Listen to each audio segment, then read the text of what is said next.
It's time for the absolutely... I'm on my way! Completely! I'm almost there! Random! Why are there so many stairs? Podcast! Oh, jeez! With Andrew Rhodes. Hello, everybody, and welcome back to another exciting episode of the Absolutely Completely Random Podcast for Saturday, February 19th, 2022. I'm Andrew Rhodes, your host here, as always, on the Web Designer 18 YouTube channel. And what do I got to talk about this week besides my week? I had an interesting event this week. It's going to be interesting. But Sonic the Hedgehog, oh yeah. Two trailers dropped for the new movie.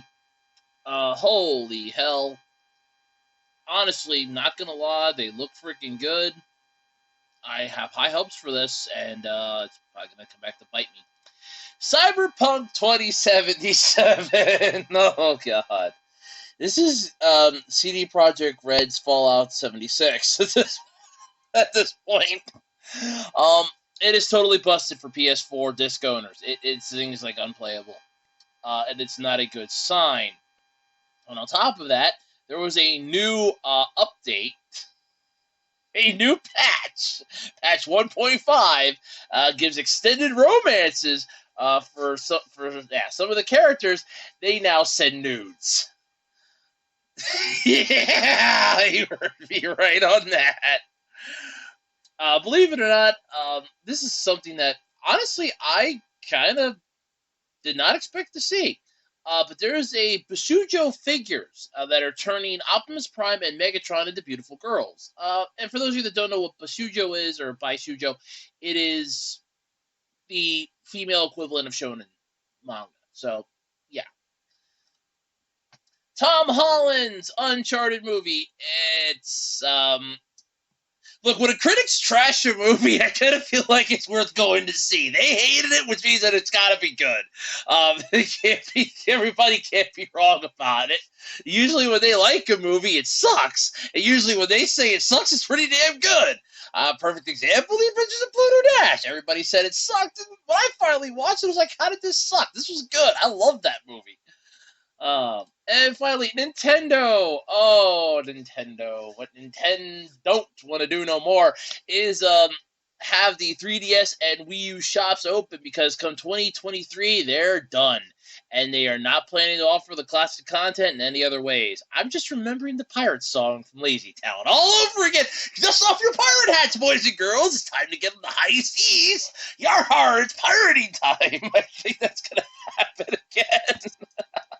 Anyway, though, that's all coming up this week on the Absolutely Completely Random Podcast. But before we go any further into this, you know the song and dance. I'm sure you do by now. ARHOADS-2012 on eBay. Wide variety of stuff for sale. One person's trash is always another person's treasure on the worldwide flea market that is eBay. Come on by. Check me out. Again, that's ARHOADS-2012. Don't forget to check me out over on Twitter, @OtakuRhodes. That's the @ capital OTAKU, capital RHOADS, over on Twitter. And check out the official Web Designer 18 Facebook page. Don't forget to like, comment, subscribe. And if you feel like wanting to support the channel, I mean, we don't do, we're like PBS. Only I don't bombard you with a god-awful telethon every couple months. It's true. Those things suck. I think some of them are good. You get like some free programming. But if you want to support the channel, you can. We have a Patreon page, patreon.com/webdesigner18. And we also have a Ko-fi page as well if you'd like to support either way. Or just, share it amongst your friends, and I can get more views and more subscribers. And more subscribers means, hey, people like what I do. I am coming out with new content. I am working on some new stuff. I'm trying to get stuff to fall into place here, like the freaking puzzle I see before me. But it's difficult and slow going. But then again, Rome wasn't built in a day. If it was, then the Roman Empire wouldn't have fallen. Anyway, though, yeah, that's the usual standard stuff. Well, let's get into this, shall we? All right, so it's time to talk about how my week went. Holy Christ! Yeah. So last Sunday, I have to start this off with Sunday.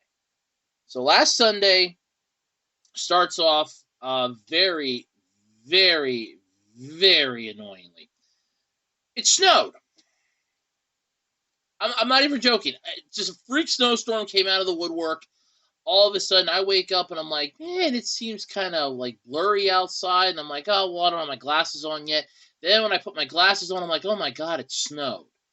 And because there was a function at the fire company and I wasn't sure the people that come around to plow our lot would have been here by the time the thing started, I'm out there literally in the midst of the snowstorm, pushing snow around. And we don't have like a plow. I'm literally using like this giant ass squeegee to push snow around. And to be fair, it's falling down, but it's not, like the snow's still falling, but it's not as bad as it was. It wouldn't have been like piled really high. It wouldn't have been like this massive pile of snow. It was a unique, stable pile of snow. And I'm like, okay, it's like a thin layer. That's fine. And I'm doing this, and I'm getting cold, and I'm doing this, and I'm getting cold. Meanwhile, the podcast is uploading, and I'm just like, okay, this is annoyingly dumb and stupid. So then after a while, I just like, you know what? I'm not making a dent in this anymore. I'm tired. I'm cold. I'm just tired and cold at this point. So then I call it quits. And that was Sunday. And then all of a sudden, it stops snowing. And then it gets a little warmer, and then everything melts.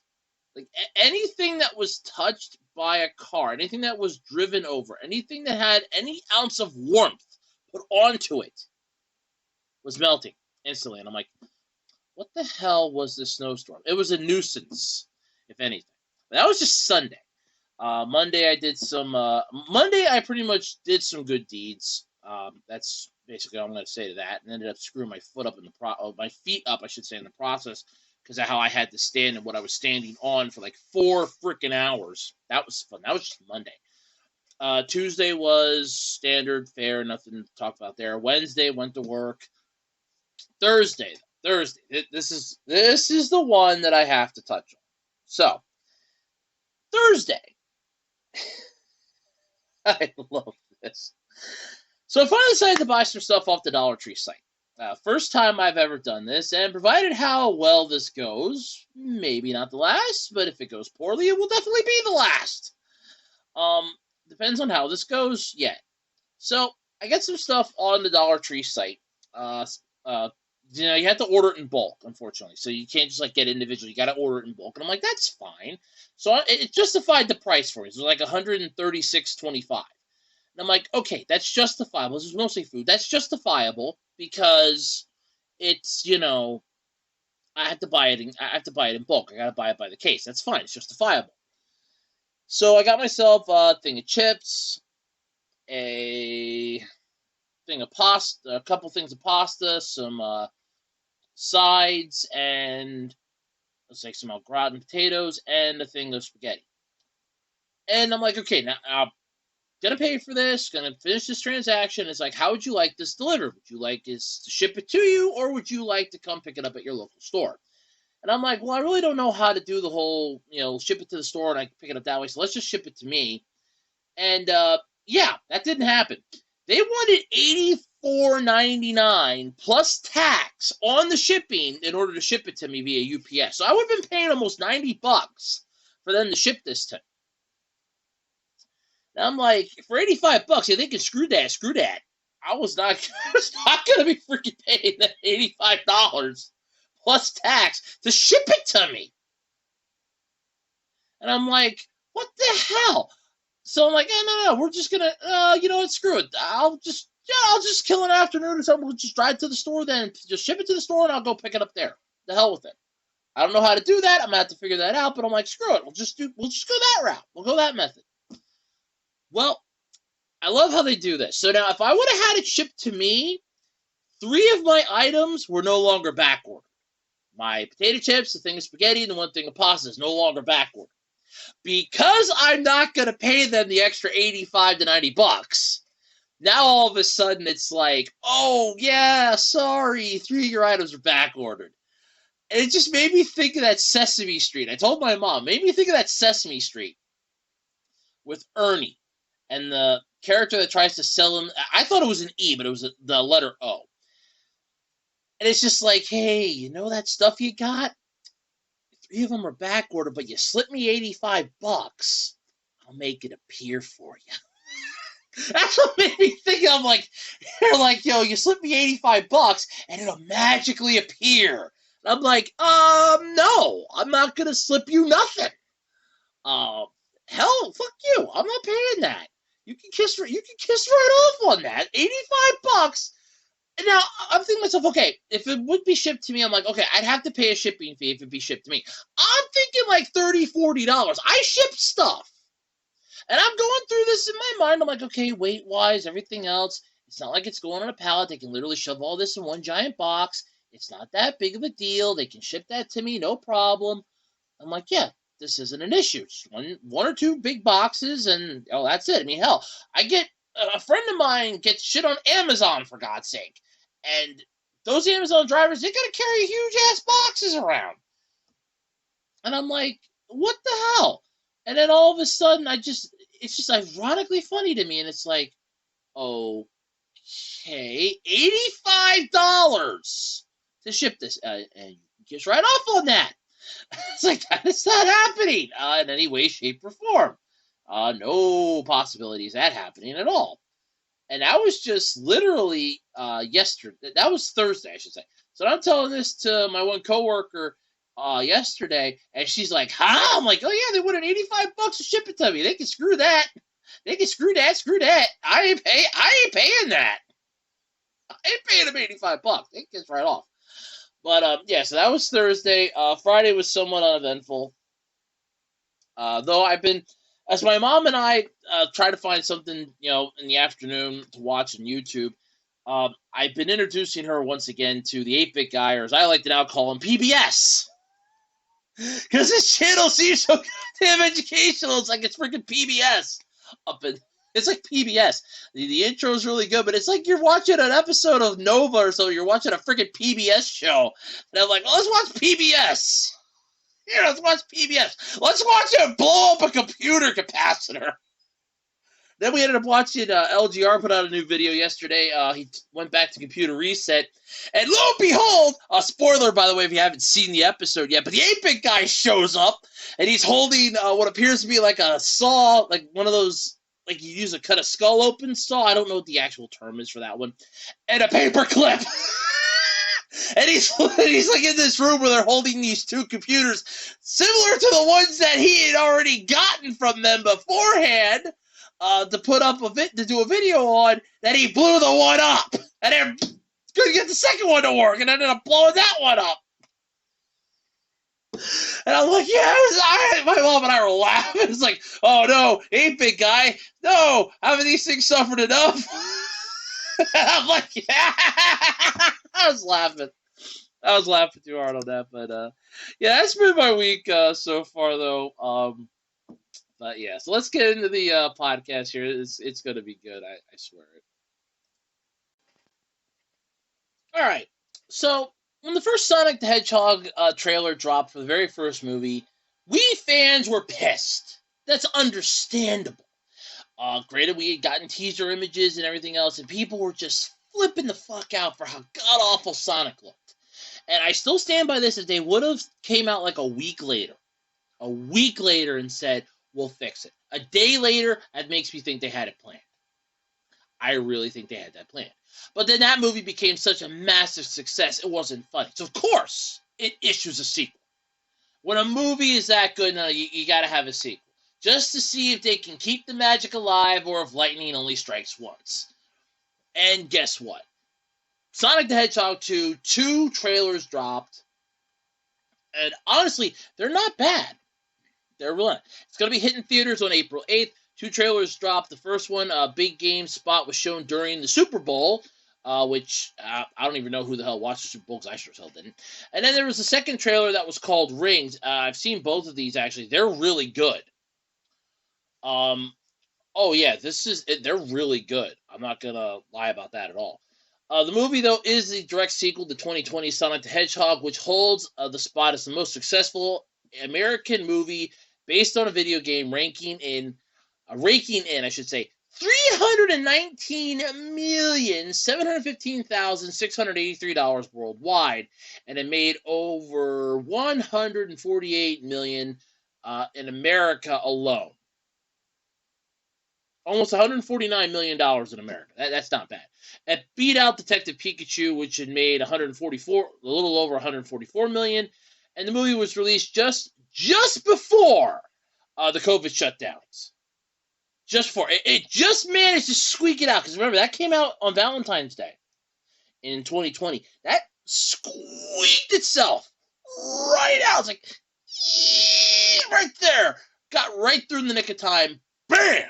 All of a sudden you're screwed. Everybody got fucked, and we all it squeaked it out barely.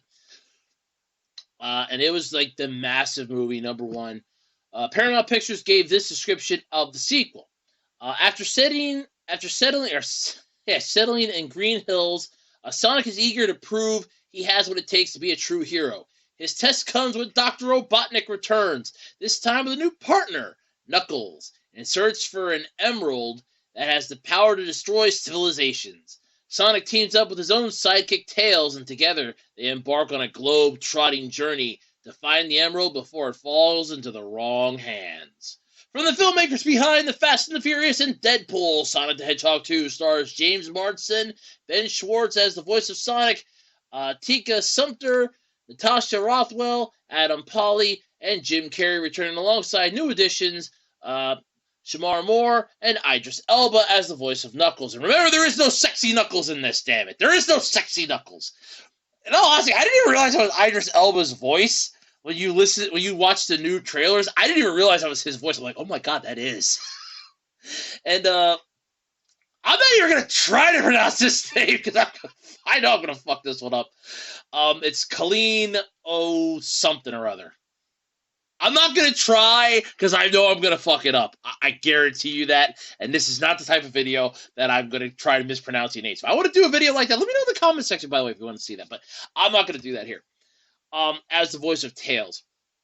It's being produced by Neil H. Mortz, Toby Asher, Toru Nakahara, and Hiyoshi Okuno. The screenplay was written by Pat Casey, Josh Miller, and John Whittington. The story created by Pat Casey and Josh Miller. It's being directed by Jeff Fowler, who also directed the previous Sonic the Hedgehog movie. Honestly, the first one was really good, especially after they fixed the god-awful trailer. That first trailer was just a shit show. Oh my god, that was horrifying to look at. And I know it's still out there yet too, by the way. I know I've still seen it on YouTube, so I know it still exists. And that thing should be preserved for all time, and show this to future animators and go, don't ever do this. Don't ever touch this. Don't ever do something like this to a beloved video game franchise. Do what they did instead and fix the problem. But granted, like I said, if they would have did it like a week later, I would have believed it more, that they would have actually been listening to people. One day. Granted, the amount of people throwing, basically pissing in their Wheaties was probably too much for them to take in a day, but still, if they really had faith in what they had done, they would have stuck to their guns a little bit, then broken down. One day later, boom, we're going to fix it. We're sorry, we're going to fix it. Yeah, they can kiss right off. But the trailer does look good. It's basically Sonic and Knuckles trying to go at it. The trailers were really good. I like the fact that Robotnik is kind of in his classic Robotnik-like look now, as opposed to what we had in the first movie. But then again, that was sort of like its standalone prequel-ish thing. Now we're kind of getting, I think, into the more mainstream, okay, now we're literally just taking from a Sonic game here. Let's see what we can do. And we're throwing like some of our own spice into this, but we're taking the basic recipe from one of the Sonic games. We just don't know which one yet. But then we're just going to throw our own spice into this bitch just to make it good. But yeah, I think this is really interesting. Definitely looks good, all ways, shape, and form. But still, it's really good though.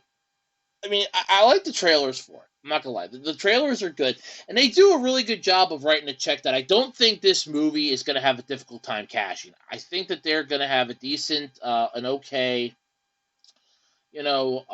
strategy with this, playthrough with this. I think they're gonna be all right. at least it's not as bad as well, let's see how badly we can piss this movie up. Oh, yeah, we did that, didn't we?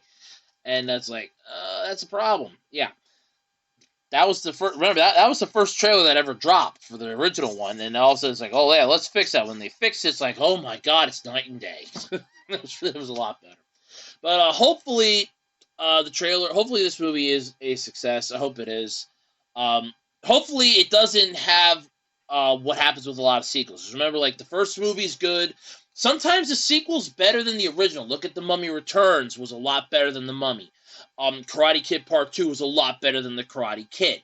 Then you have, if they get into trilogy, if this ends up getting a Sonic 3, I think that's where we have to really pump the brakes a little bit and take this very gently down this hill. Because if this would get a trilogy, if this would get a third movie, then we have to worry about trilogy illness. Or trilogy syndrome, as I like to call it.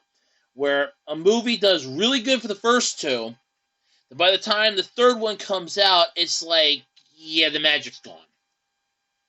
Karate Kid Part 3, The Mummy, Tomb of the Dragon Emperor, just the magic gets lost fast. And when you do trilogies, it ends up either hurting the movie series, hurting the franchise, or just, everything in general. It just depends on what happens and everything else. But still, I'm hoping this does well. I'm hoping this does really good.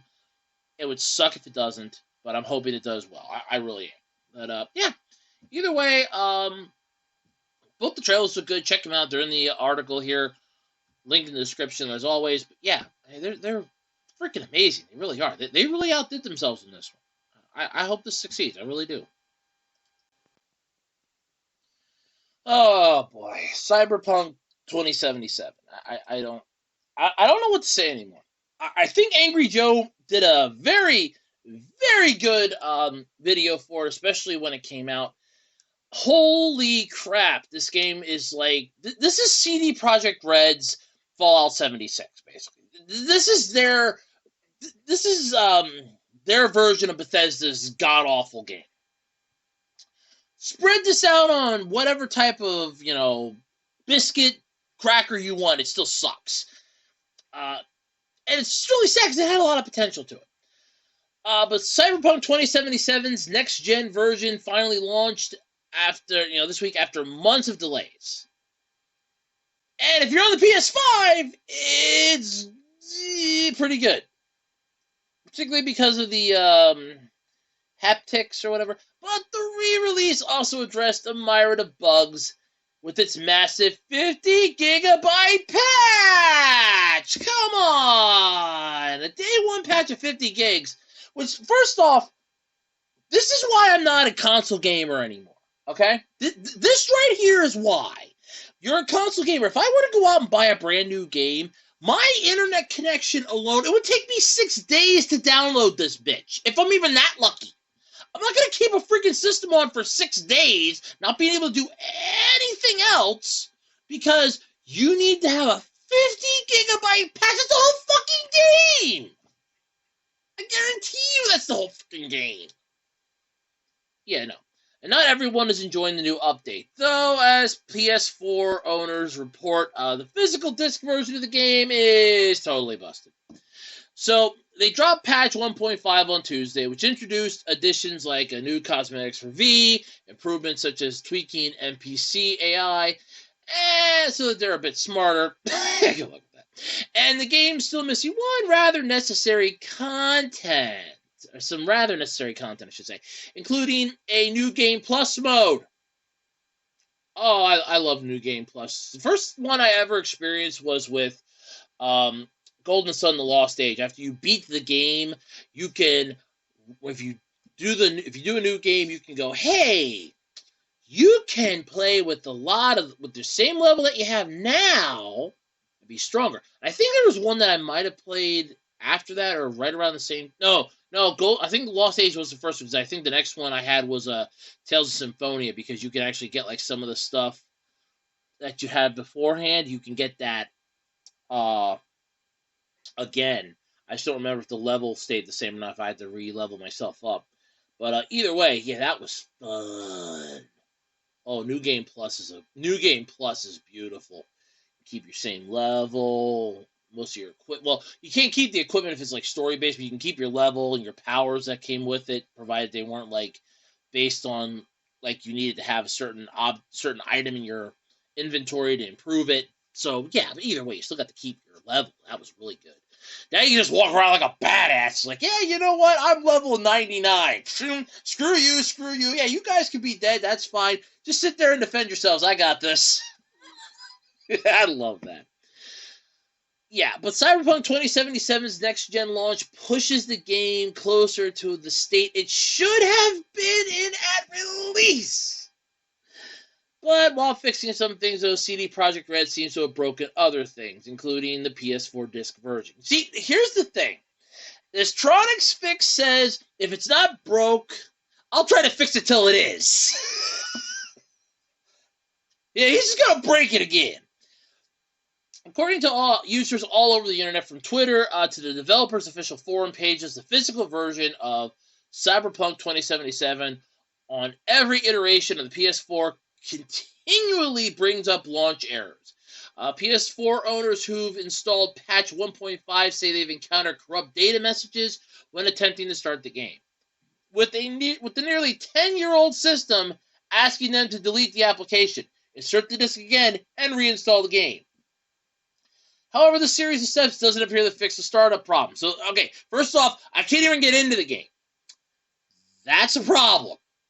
I want to play your game, but I can't load it. Oh, I physically have it. I pop it into my system, which is supposed to work on it. It's a freaking PS4. This isn't like a computer. This isn't like playing Bioshock back in 07, where you needed to have one beefy-ass bitch of a computer to play that thing. No. This is a freaking console game where I just pop it in and it plays. That's how it's supposed to play. No. I can't even start the thing. That's a problem.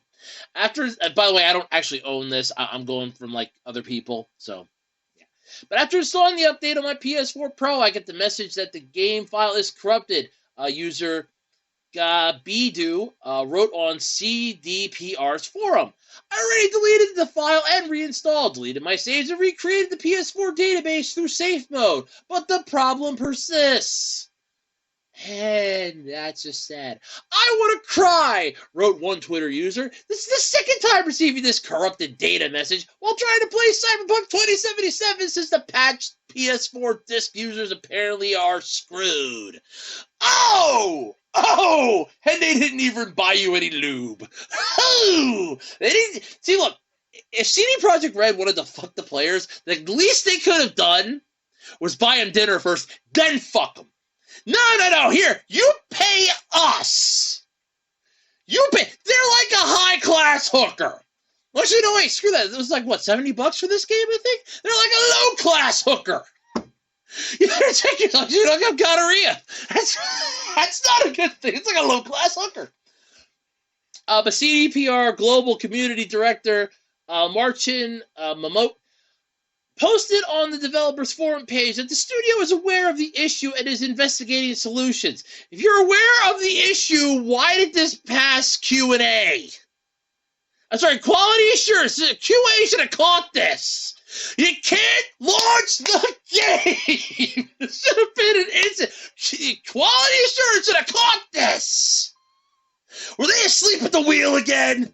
You gave them too much monster again, didn't you? They were out like a light. Oh, look, they're so slow. They look so cute when they're sleeping. Oh, they must have finished the game. Okay, here, take it to the press. We're good. Oh, man. That slipped. Yeah, that felt really good when they wake up. Hey, well, where's Cyberpunk 2077? We didn't test that yet. Well, screw it. Hey, where's the monster? Yeah, let's do this again. I guarantee that's probably what it was. Yeah, they're investigating solutions. It's unclear what's causing these launch errors over the PS4 disc version of Cyberpunk 2077. Yeah, my ass. Unclear, my ass. But it's not only platform experiencing the problem either. Apparently, they're looking into a crash issue on PCs as well, which they are likely caused by audio software conflicts. Okay, so your PC is going to crash this game because of audio software. whereas you could just disable the sound. Stop me if I'm wrong here, but every time I had a computer game when I was a kid, I would install it, and we would play it. It usually came up as, and I quote, and I want to stress this one here, quote the devil. It would come up and be, so your system may not work for this, or a certain drive may not work for this, and then it would, some of the games would disable it. You mean to tell me that this game, if there's an issue with the audio drive, audio software, you can't disable the audio and just say you will not have any sound, but don't worry, you can still play the game? I'm guessing that's not possible. Okay. But as such, though, Momote suggested PC users disable audio drivers before launching the game. Wow! So, am I the only intelligent person here in the world anymore? Because you couldn't have figured that out on your own, having an audio software conflict. Hey, let me just disable the audio drivers before I launch the game, and then I'll fix it. Hey, it works! I can at least play the game! And then find out if it still sucks or not. Such a fix, though, currently doesn't exist for the PS4 users. Oh, man, that sucks. And it's a bummer, though. The game was busted for months after launch, and it was so busted that Sony pulled the game from the PlayStation Store. For 6 months, even when it did return, the game still had issues. It makes you wonder if ever, Cyberpunk 2077 will reach a stable state. I'm going to guess never. Kotaku reached out, though, to CD Projekt Red for comment, and they got nothing as of yet. So, woo! But that's not all, though, that this patch did. So, besides bricking the game to never play for PS4 users, the ones that were able to play this game, and guess what? Patch 1.5 gives you some romance improvements. Ooh. Yeah, you figure the month of love, right? Oh, yeah. We're going to get down with your bad self. Oh, yeah. Players are already in love with some of Patch 1.5's extended romances for Panam and Judy. Wait, what players? The ones that were able to play it on PS5? Because nobody else can play the damn thing! Wow, who's been able to play this thing? PS5 users are the only ones. Why? Because they're the only ones that can play the game! This, honestly, and I'm going to say this, is what happens when you screw the pooch. So apparently, this game already had a lot of sex scenes, which makes me wonder if this was rated M for mature, and they're having to find a way to circumnavigate the ESRB. This can't be good. Yeah, they're incredibly goofy. Oh, not as bad. I'm sure they can't be as bad as Kratos in the God of War series, and you just see a bed shaking, and then a bunch of red orbs shoot out everywhere. I'm sure that can't be any more goofy than that. Yeah, instead of adding more of those, though, patch 1.5, besides bricking the game to never play on your PS4, and possibly not play on your PC, God knows what else it could be doing to the PCs, too. I mean, this thing might have malware on it if it's screwing up with the audio system. This thing might have malware or something. Who knows? God, that'd be funny. They come out like weeks later and say, PC users, malware found in Cyberpunk 2077. That'd be hilarious. Yeah, patch 1.5 has chosen a more subtle approach when it comes to expanding the game's romance options. Except in Panam's case. Yeah. Apparently she would send you nudes. Yeah. And by the way, this is like softcore porno nudes here, folks. Okay? I mean, like, you see these on a magazine cover, you're not seeing anything. It's the illusion of nudity. Okay, it's like the illusion of a good game. It's the illusion of nudity. Sorry, I love this. Got these from Panam, wrote one player on the Cyberpunk 2077 subreddit earlier this week after the sprawling update went live. Remember, 50 gigabytes. Below it was a selfie of Panam in the bathroom with a message, "What are you up to? I'm just about to step into the shower, thinking of you." Oh, hello. The player then has the option to respond with either feeling dirty, huh?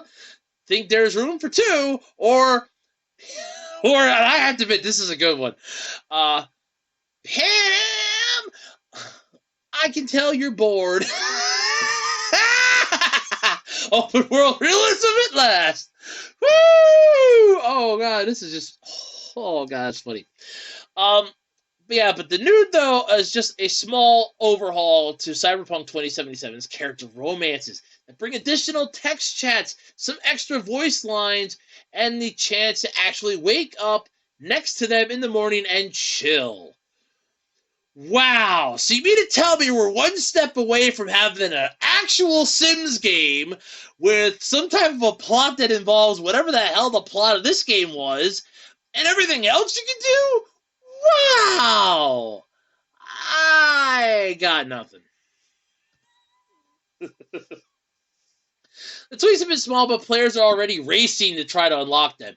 Yes, I'm assuming it's like the hot coffee all over again. Since that was with Grand Theft Auto, this is with Cyberpunk 2077. I gotta see what other characters might give me nudes. See, there you go, folks. This is how you entice the gamers. Like, look, the game's not playable on PS4 right now for disc owners. We apologize out our ass for that. PC owners, you're having difficulty too because you have to disable audio drives. You may not be able to enjoy this game. Plus, God knows what else you're possibly doing to you. PS5 owners, though, oh, they're loving this game, ain't you? Oh, yeah. By the way, we added a whole bunch of new stuff, though. Though this example, though, is scary. So, and another example, instead of sending nudes, the brain dance technician Judy puts you in contact with her grandma.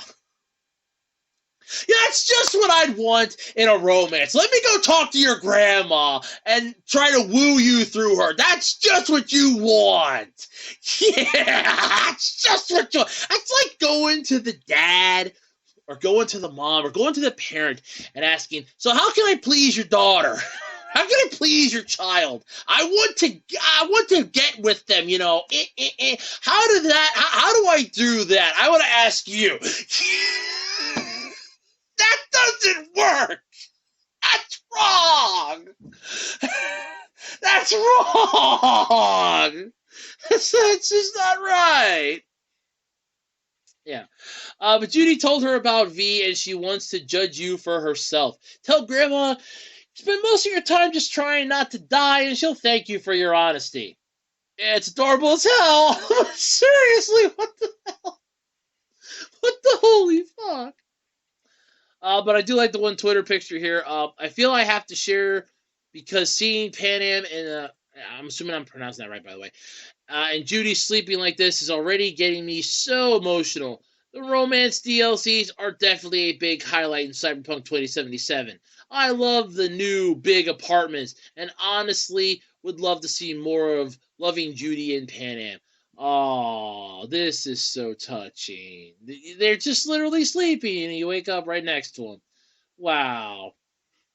Yeah. And there's also Carrie and River, though. Cyberpunk 2077's two male romances have also received some extra touches, although still seem more bare bones than their counterparts. Well, yes, I can understand why. Yuri stuff doesn't really sell well in a massive market, but then again, you never know, it might. You never know. But yeah, they've also received some extra touches. The former rocker boy will gift you something sentimental, while the ex-cop will hang out with you on your apartment couch. Players are still on the hunt for other details, but for now it appears like the developers are still treating them as second-tier relationships. So far, Pan Am seems to be the only one on the road to starting an OnlyFans account. Oh, there you go. And as of yet, there haven't been any dick pic sightings. Thank God for that. Beyond the glitches back from when the game launched. Yeah. And they're going to keep continuing updates for a long time, bigger DLC expansions, provided they can get this goddamn game to work. Yeah. I love this. It might just be the start of CD Projekt Red's plan to deepen the game's options for intimacy. In all honesty, I would love an open world game that actually gives you the chance to have massive intimacy. Really take the time, flesh that out, because you never know. That could make or break a game for some people. You really want to give the escapism of real world to the virtual reality? Include a way for them to have everything you could get in the real world of real romance. They'll never want to leave. Majority of people, be granted, okay, you're going to say, Andrew, that's sad, but yeah, it's true.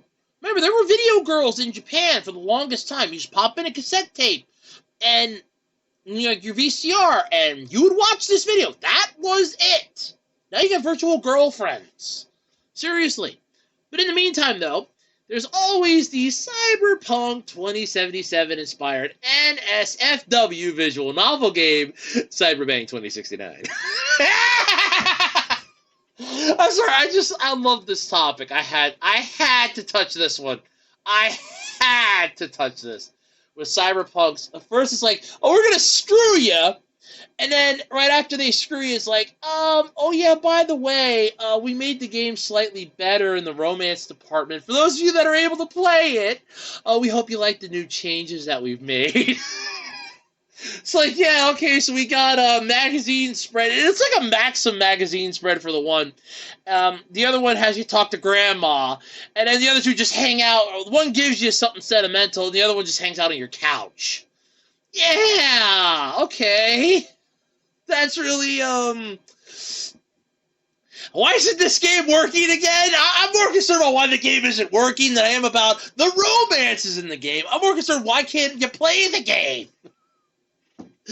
Hopefully CD Projekt Red pulls their head out of their ass, because this honestly, I'm loving from a cosmic standpoint. I'm getting jokes galore out of this. I really, really am. Just out of curiosity, are we sure Bethesda didn't have anything to do with this? Because this is smelling of Fallout 76 all over again. It really is.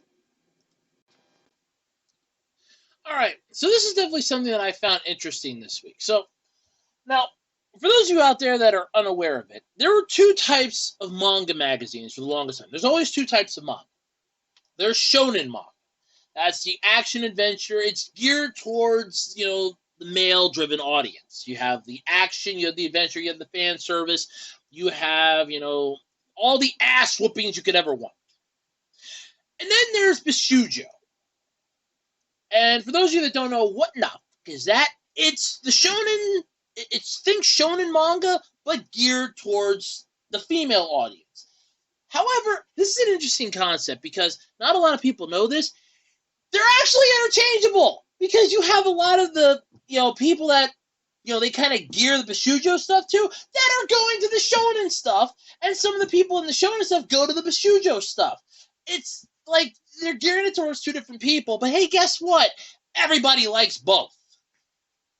It's like having a Twix bar. Like you get a Twix bar at this grocery store, and one of them's, the dark chocolate with the caramel, and the other one's white chocolate with the caramel. So it's two Twix bars. It's the same Twix bar, only one's white chocolate and the other one's regular. But guess what? They're both loved by everybody. By the way, Twix, that'd be an interesting concept. There you go. Have have an eclipse. The Twix bar eclipse. One Twix bar is white chocolate, the other one's regular. Come on.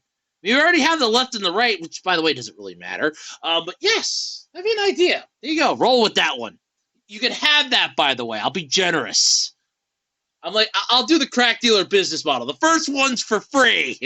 Then you gotta pay. Yeah. But companies like Koto Bukiya have proven time and time again that you could turn anything into a beautiful girl. From inanimate objects to horror icons like Freddy and Jason. Yes, that I actually do remember that. The latest characters the company has turned both hail from the opposing fractions of the classic Transformers series. You got Optimus Prime and Megatron. Continue their eternal battle in the form of anime girls.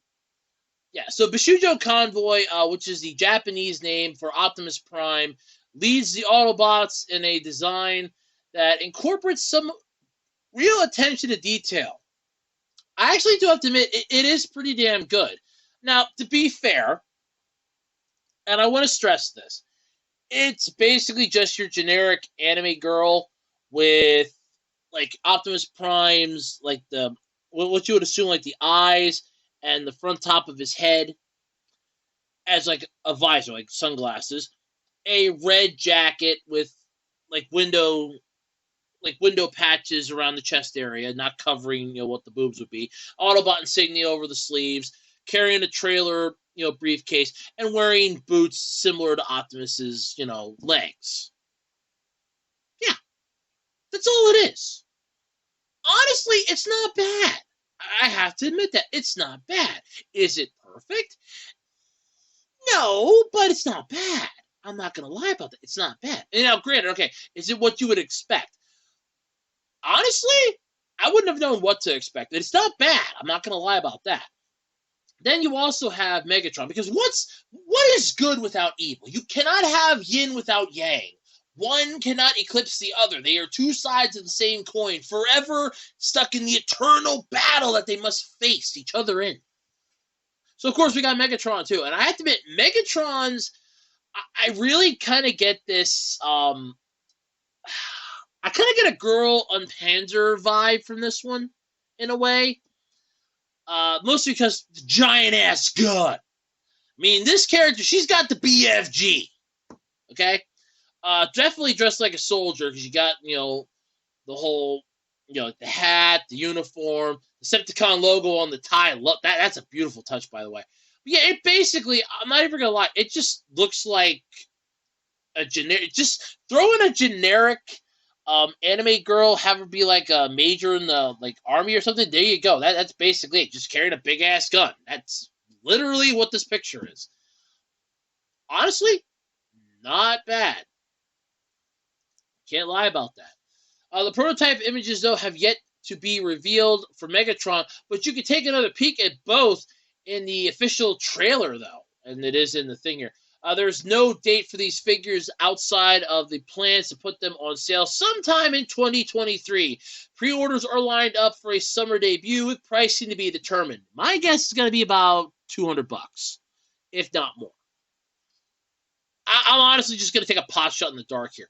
But yeah, I'm going to admit, the Optimus one isn't bad. It's not bad. Though I will admit the 2D render's a little better, I think, than 3D, but all in all, it's not bad. The prototype pictures do look pretty good for Optimus here, for Optimus's character.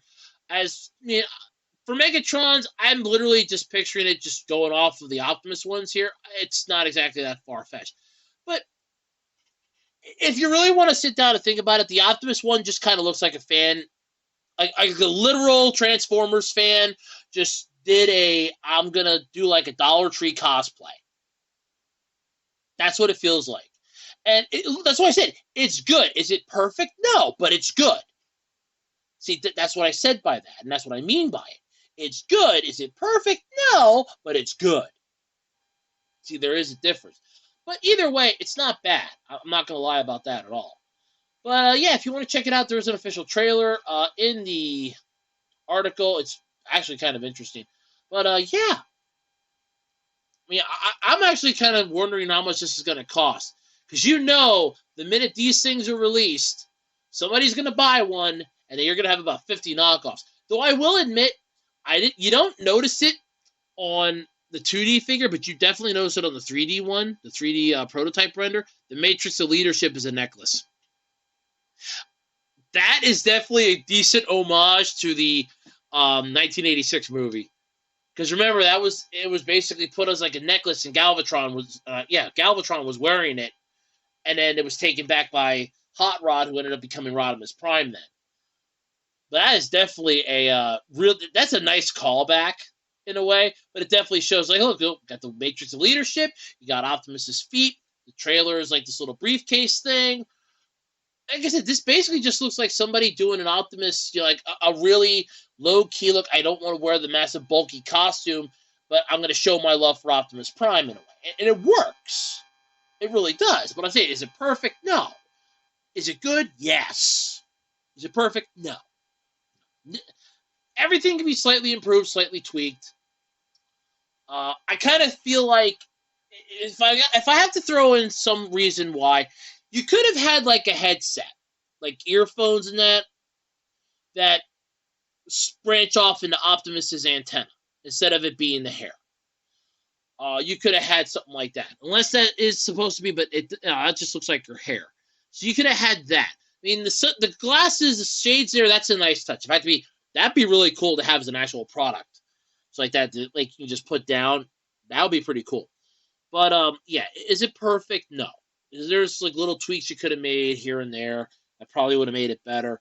Is it good? Oh yeah, it's good. It's damn good.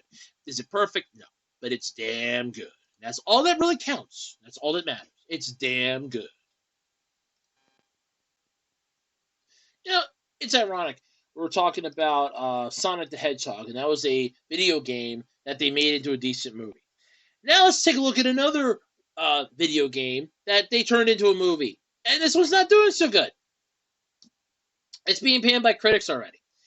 And that is the Uncharted movie. Now, for those of you that have never heard of Uncharted, I honestly, I can forgive you. I know of it because I played the demo at GameStop a few times. I thought it was kind of cool, but then again, I thought Knack was cool, and I think that would have made a really decent movie in a way. But yeah, Rotten Tomatoes, whose opinion I really could care less about, suggests that the Spider-Man star's outing as Nathan Drake is just as bad as you'd expect. Well, gotta give him credit. I mean, they're seeing him as nothing more than Spider-Man. And by the way, this is Tom Holland's movie. They're seeing him as nothing more than Spider-Man. Oh, that's just Spider-Man. Why is Spider-Man playing Nathan Drake? I don't know. He shouldn't be playing Nathan Drake. He should be swinging around New York City. I don't know why he's playing as Nathan Drake. That's not right. And that's honestly what it feels like. I think that's where they're kind of going from this. But the Uncharted movie won't be out stateside until later in the week. When this article... Yeah, okay.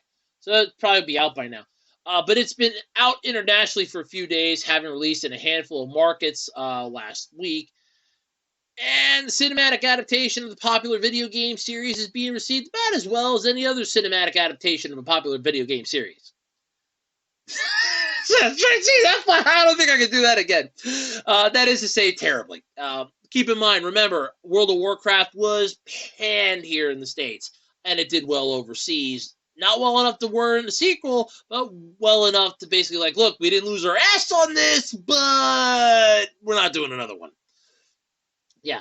Uncharted, based on Naughty Dog's enormously popular series of adventure games of the same name, has had a long road to the silver screen. Yeah. Having been marred in development hell for about as long as the iPhone has existed, Spider-Man's Tom Holland plays Nathan Drake, with Mark Wahlberg once attached to the starring role, now as Drake's mentor, Victor Sully Sullivan. Yeah. They're joined by Sophia Ali as longtime supporting character Chloe Frazier, with Puss in Boots Antonio Banderas as the villain role. In all honesty, he does a damn good villain. No, shove him into any villain role, he does a damn good villain. I'm sorry. He just seems like an arrogant asshole that works well as a villain. It's like, I am a villain. I am a villain. That's all I am. I am a villain. And it works for him. It really does. It's meant as a prequel of sorts, but early trailers have shown a film that borrows liberally from iconic set pieces in the game, which is not a good thing. As of the writing of the article here, the Uncharted movie is sitting at a rotten 50% on Rotten Tomatoes, which honestly, if you actually give a crap about Rotten Tomatoes opinions, then there's something wrong with you. I don't trust their opinions for shit. The film review aggregation site, or aggregation site, or however you pronounce that, of course, they're total bullshit, basically. A cop-out that boils discussions down to metrics and allows fans to isolate themselves from meaningful critique. Basically, it gives them the right to say this sucks and not have any justification as to why. But that doesn't negate that critics are skewering this thing. It's like, yep, get your pitchforks ready and heave! Yeah, sorry, I love it. There are indeed positive reviews, but even those aren't exactly over the moon. Describing the film as passable, rather ordinary, a diet version of Indiana Jones. Well, that's what the Uncharted games were. They're basically a diet Indiana Jones. Even I know that. They're diet Indiana Jones. They're Indiana Jones light. and just a string of breathless action sequences. Yeah, from the trailers I can believe that. The core of Uncharted has always been Drake's relationship with those he loves, but that seems to be missing here, particularly when it comes to the chemistry, or apparently lack of, between Holland and Wahlberg. For Empire, Nick D. Solmia pointed out their tired banter, saying scenes start to feel like cutscenes that you'd wish you could skip. That's every cutscene. That's every cutscene! I feel like it's good. I love that. Let's see here. Clarice Laudray, writing for The Independent, called Uncharted an inert, passionless film based on a script that has no idea what Sully and Drake mean to each other. What do you want them to be sucking face on the goddamn screen? This ain't Brokeback Mountain, damn it! This ain't Brokeback Mountain! A passionless film based on a script that has no idea what Sully and Drake mean to each other. What do you want them to do? What do you want them to go Brokeback Mountain on the friggin' high seas? What do you want them to be, Brokeback Pirate?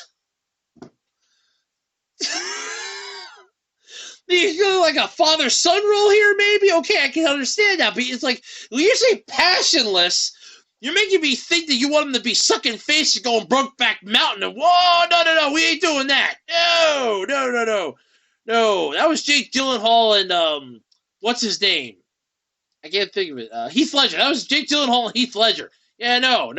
We don't need that. No more Brokeback Mountains. This ain't Brokeback Cowboys. This ain't Brokeback Pirates. No, this ain't Brokeback Adventurers. God, no. I'm sorry.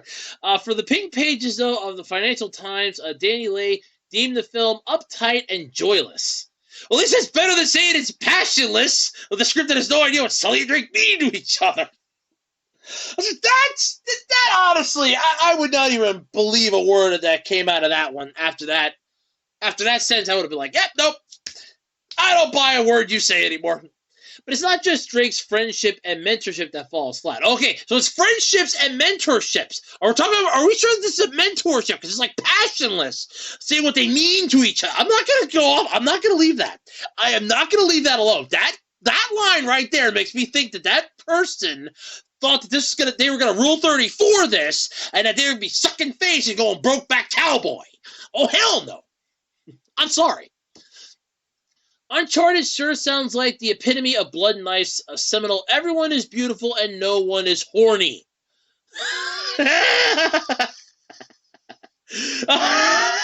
Okay. Okay, that's good. I like that. Which laminated how much effort these days goes into ensuring A-listers propagate unrealistic beauty standards, all while romance and anything akin to actual sexual desires are essentially purged from action flicks. Let me say that again, because I don't understand that. It laminated how much effort these days goes into ensuring A-listers propagate unrealistic beauty standards, all while romance and anything akin to actual sexual desire are essentially purged from action flicks. So in other words, I'm supposed to go to an action movie to watch shit blow up and not worry about who's getting in whose pants. Okay, I'm pretty sure that's what I do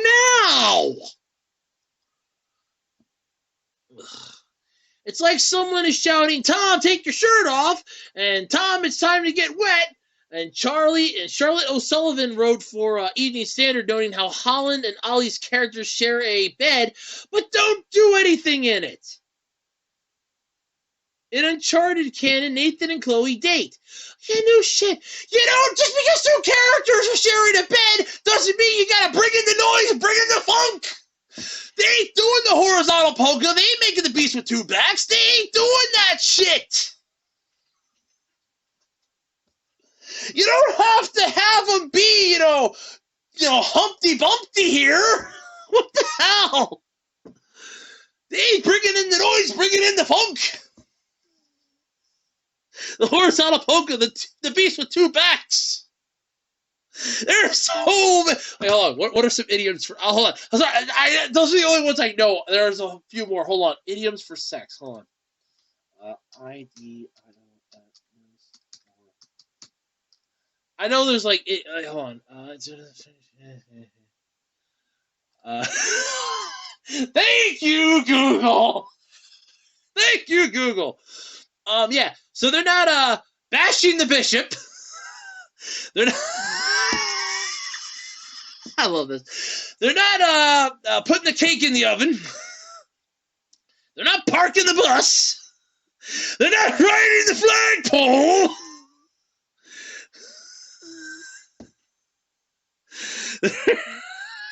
They're not rooting. They're not Netflixing and chilling. They're not blowing air with the bellows. I'm loving this. They're not scrubbing the carrot. Bumping uglies. They're not sweeping. They're not spanking the monkey or petting the monkey. They're not playing rocket pool. They're not plowing the land. Thank you, Google. Thank you. Thank you. Thank you, Google. I am going to have to remember a lot of these. They're not having adult nap time. I'm going to have to remember those. Oh, I'm going to have to remember those. What the hell was I? Oh, God. Oh, here we go. Oh. So you're pissed off because they're not banging each other in bed. So first we have one critic that's pissed off because Nathan and Sully aren't sucking face and Brokeback Mountain each other. Now we have another one that's pissed off because Drake and Chloe aren't bringing in the noise, bringing in the funk.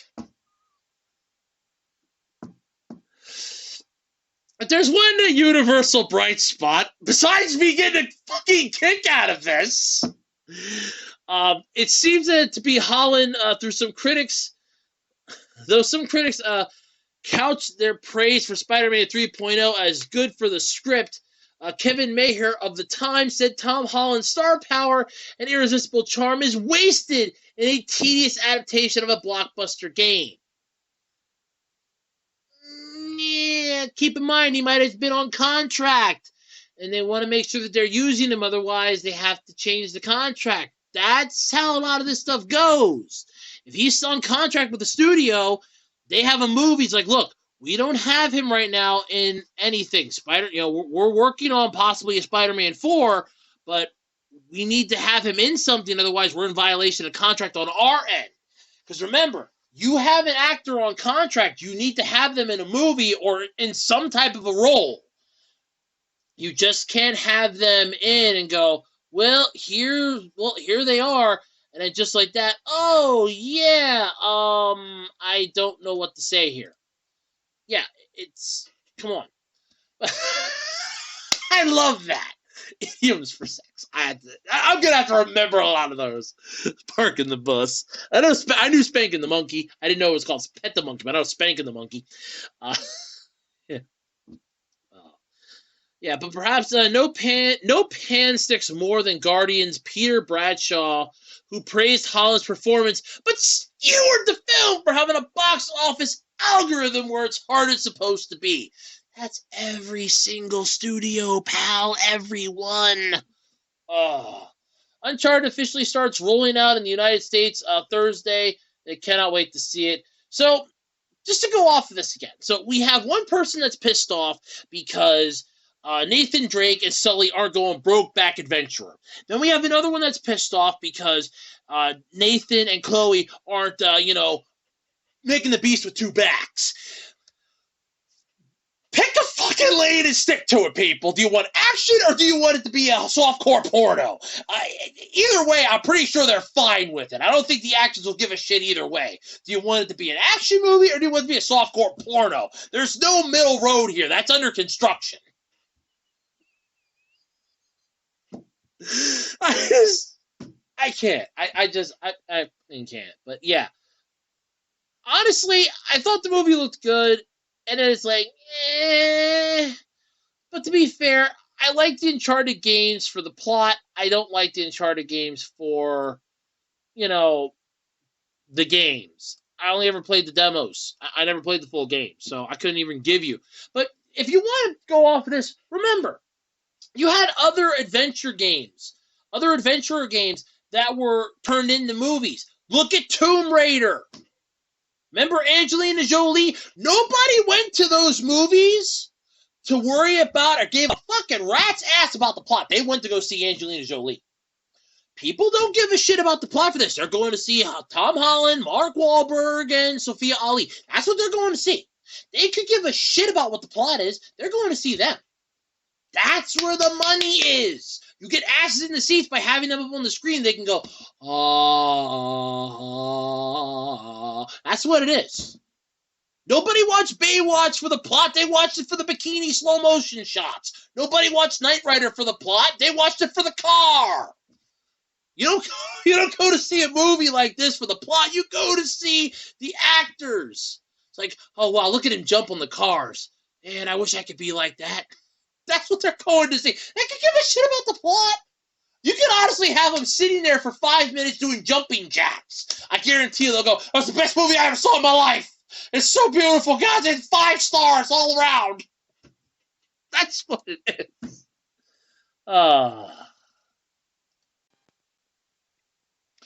Alrighty, so Nintendo has decided they're going to be closing down the 3DS and Wii U shops in 2023.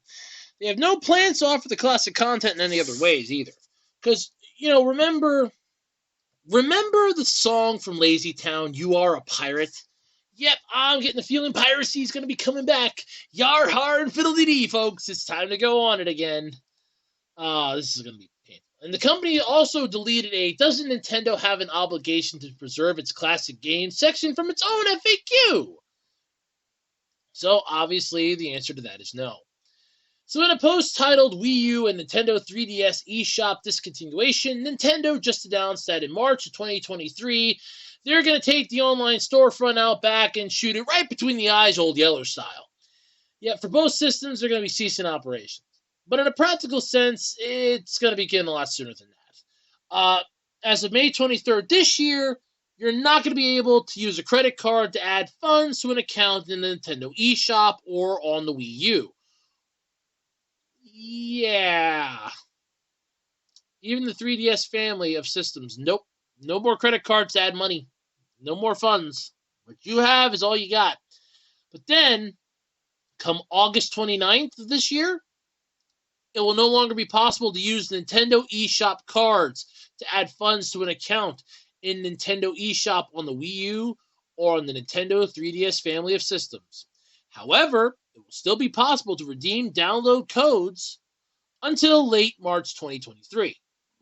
So in terms of people playing and enjoying the games they already own, Nintendo says, even after late March 2023, for the foreseeable future, it will still be possible to re-download games and DLC, receive software updates, and enjoy online play on Wii U and Nintendo 3DS family of systems. Yes. That's BS. But all this, though, is to be expected, of course, because the systems are old. The Wii U is 10 years at this point? The 3DS is 11 years old? Yeah, it's bound to happen. But what's shitty about these closures, Nintendo is just boarding up both the storefronts. Yeah. They offered users the ability to purchase and then own many Nintendo's greatest games ever made, greatest titles.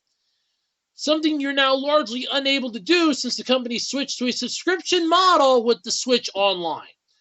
Which, let's face it, we knew that was coming. The company saw this coming. Oh my god, really? Yeah. When the blog was first made, an associated FAQ had the following exchange. Once it is no longer possible to purchase software in Nintendo eShop on Wii U and the 3DS family of systems, many classic games for past platforms will cease to be available for purchase anywhere. Will you make classic games available to own in other ways? If not, then why? Doesn't Nintendo have an obligation to preserve its classic games by continually making them available for purchase? Nintendo's response was as follows. Of course, Nintendo Switch Online membership plans are over 130 classic games are currently available in growing libraries for various legacy systems. The games are often enhanced with new features such as online play. We think this is an effective way to make classic content easily available to a broad range of players. Within these libraries, new and longtime players can not only find games they remember or have heard about, but other fun games they might not have thought to seek out otherwise. We currently have no plans to offer classic content in other ways. So in other words, we're going to go back to the emulations and the ROMs, huh? Here we go. So we currently have no plans to offer classic content in other ways. It's an incredibly shitty thing to read, because under zero circumstances is a subscription-based model an acceptable solution or even a substitution to owning the fucking game. I agree with that. Especially wild then is the fact that not long after publishing this, Nintendo wiped that particular section from the Q&A from its site. Go check it out. Doesn't Nintendo have an obligation to preserve its classic games by making it available for purchase? Part is gone. Yeah. Because this brings up an interesting topic, because somebody made a point on Twitter that the reason why they believe emulation works for certain things, like NES and all the older games, like Sega, Sony, stuff like that, they're not readily available anymore. You can't just go to the store, pick them up, and buy them. You can't just buy them off of like the Eshop or something and play them, because a lot of them don't exist. So then what do? Well, nothing. You can't do shit, because now you're up shit creek without a paddle. And that's the downside of it. The problem in this case is now you know you're up shit creek. Now you know you're screwed. And like I said, I can suddenly see a lot of these emulation sites. Now all of a sudden they're going to have like 3DS titles. They're going to have 3DS titles. Watch, 3DS and Wii U titles are going to start showing up, because now it's not going to be possible to get them anymore. And all of a sudden it's going to be like, well, why can't we get them anymore? Well, because Nintendo doesn't want to preserve them. Well, how else can we play them? You can't. You didn't buy it. You can't have it. The problem is that you're going to have the pirates that are going to go out and they're going to go, well, I want to get my hands on this one. Well, I got to get my hands on this. Well, I got to get my hands on this. The fact that they literally decided, hey, you're going to have to pay us a subscription fee, and then you might have access to some of these older games if we feel like putting them up, maybe. But we have no plans to offer classic content in other ways. If you want it, you have to pay us a subscription fee. That's the only way we see it as possible.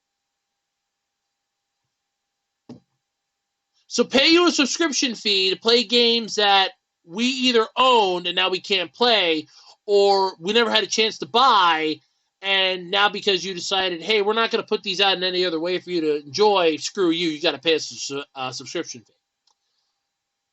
So I've suddenly seen the piracy coming back again, Yo-Ho and Ability D. I'm seeing the pirates coming back, because this is going to be a piracy thing. I foresee piracy once again coming back because of this. And I guarantee you, and then Nintendo's going to throw a fit and go, well, now why is everybody pirating our games? Why is everybody pirating your games that are 11, 12 years old? I don't know. Why are they pirating your games that are 11, 12 years old? Why are they up on ROM sites that are 11, 12 years old? And you're charging people a subscription fee to play the games. Gee, I wonder, why are they doing that? Interesting question, isn't it? Yeah. I don't see this ending well for Nintendo. I honestly don't. If it does, it'd be a miracle, but I don't see this ending well. But of course, you figure this was an inevitable. They were going to close the shop down at some point. We knew this was going to happen, but the fact that they're not going to offer like a legacy for it, that's just shitty. That's literal corporate greed, because they're like, hey, pay us a subscription fee. We'll make sure you get the older games, and that's the only way you're going to get them. You got to pay us a monthly subscription fee. So now what happens if all of a sudden you can't pay them anymore? They're going to yank all those games away. Now you can't play them anymore. It's like, well, hey, that's not my fault. This is my, escape. This is my, de-stressing thing. I can't afford it because, price of milk went up to $8 for a half gallon of milk. How the hell am I supposed to afford this? I can't pay you what's it going to be like, $29.99 a month or something? I can't afford that shit. But I still want to play my games. Oh, no. You have to be subscribed to us to play our games. They'll pull that little song and dance number, then nobody will have any of the games, and Nintendo will go, oh, uh-oh. And then by that time, it'll be too late. Nobody will want to come back. And that's the problem I foresee happening. And Nintendo, I don't think Nintendo sees this happening, but I sure as hell do. I don't think I'm alone. I see it happening. Hopefully Nintendo changes their minds, but if not, hey, look, they might be able to finally be dethroned. Looks like Sony and Microsoft having their little battle down the Coliseum, with Caligula and Nintendo sitting up there on their throne. They might decide to just spear Nintendo and climb up on top there and go, hey, look. I mean, all you need, honestly, is for Sony. I'm going to say this. All you need is for Sony or Microsoft to finally say, look, we'll put all of our old games on here, and you can play. I guarantee you'll have a whole bunch of people that'll be like, you know what, Nintendo doesn't offer their classic games anymore. I can just either get them on emulators till they shut those down, and they come after people for them, or I could just go and, I'm just going to go to Sony. Screw you guys. You never know what could happen, but it's still shitty either way. I agree. Nintendo really dropped the ball. They screwed the pooch on this one. It's going to come back to bite them hard in the ass. And I think they know it, too. It's going to come back. It's going to bite them hard, and it's going to be painful for them. But it's going to hurt. They're going to have to be prepared for that. But it's going to hurt. Alrighty, everybody. That's going to do it then this week for the Absolutely Completely Random podcast. I'd like to thank you all for tuning in for this week's episode. And don't forget, Q&A videos going to be recording on Tuesday, so have your questions submitted by 12 a.m. Eastern Standard Time. You can leave them here in the description, here in the comment section of the video. Just remember to put parenthesis Q ampersand A so that I don't answer it right away. And until next time, as always, I'm Andrew Rhodes. Don't forget, we have a Patreon, patreon.com/webdesigner18, as well as a Ko-fi page. I'm bouncing, folks. It's Saturday. I got stuff to do, and I got to go to work Monday. So I'm bouncing, folks. Have a nice one. Have a good one, and I will catch you later. Bye, everybody.